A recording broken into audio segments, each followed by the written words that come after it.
Without commitment, you'll never start. But more importantly, without consistency, you'll never finish. It's not easy.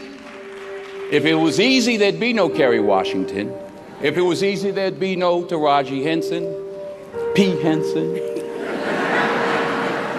If it were easy, there'd be no Octavia Spencer. But not only that, if it were easy, there'd be no Viola Davis. If it were easy, there'd be no Michael T. Williamson, no Stephen McKinley Henderson, no Russell Hornsby. If it were easy, there'd be no Denzel Washington. So, keep working, keep striving, never give up, fall down 7 times, get up 8.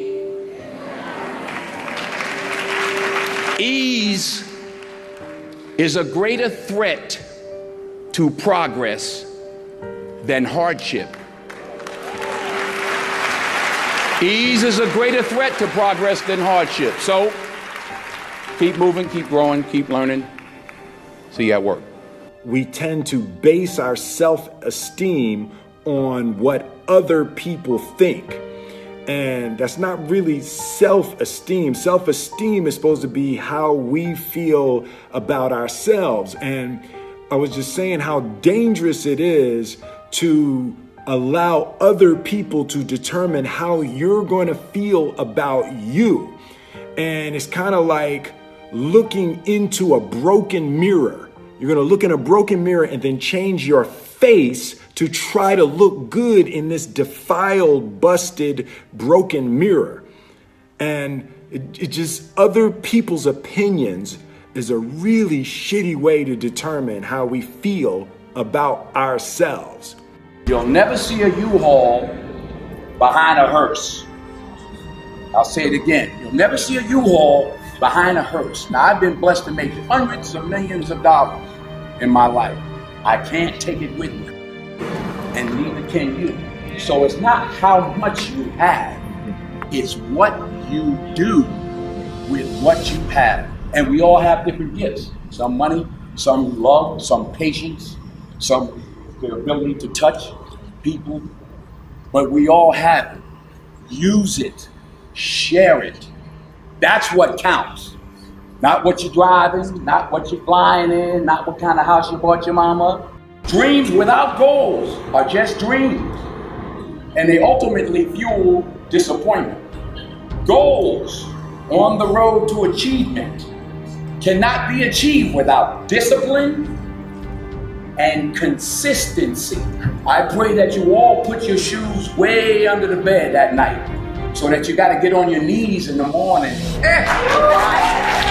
The one thing I'm the most happy about in terms of my career is the fact that I got there with the grace of God, first of all, but short of that, I got there just by working hard, not partying with the right people, not compromising myself in any way or cutting any kind of deals, just by working hard, just by plugging along, sawing wood, as I like to call it.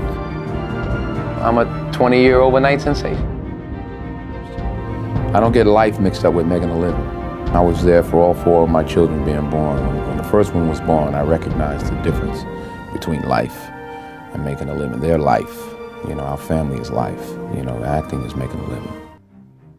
What do you think the biggest difference between doing a play and doing, it's a cliched question, but I'd be interested to know your answer. I think a part of what Viola just said is that you get to dig deeper and you get another day. Right. And you get the energy. Mm-hmm. You do a movie and it's 200 people that are used to it and they don't care and everybody's doing their job and it comes in a theater somewhere and you're picking your nose at home somewhere, clipping your nails. There's no energy. Right.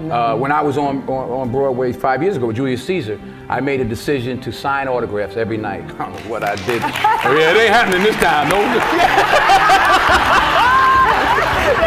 Only as I rub my knees, only because my knees are bad, it's hard for me to stand. But. And why did you decide to do that? Well, I wanted to say thank you. It was my way of saying thank you.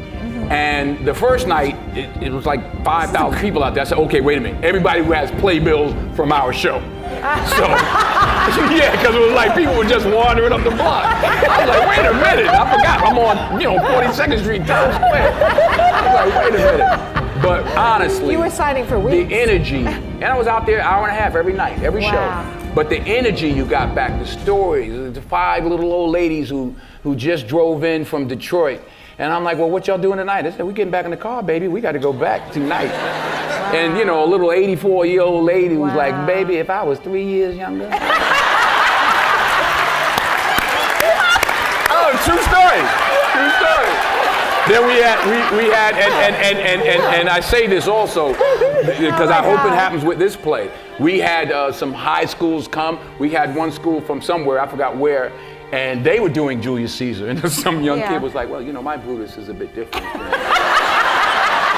He's more the classic stoic. But it was great to engage and exchange with these young people. There was an energy. I got more from it than I gave to the people that I signed for. That's, you know, you don't get that.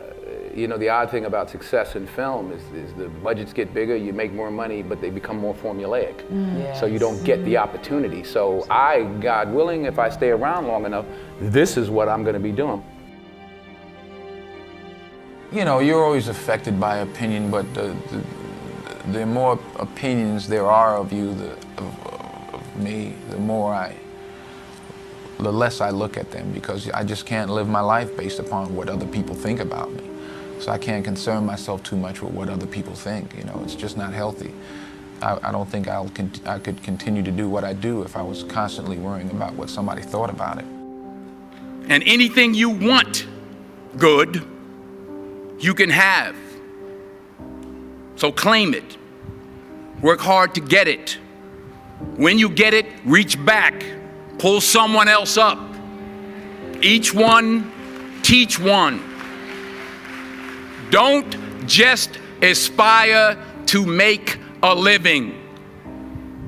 Aspire to make a difference. You don't have to compromise yourself.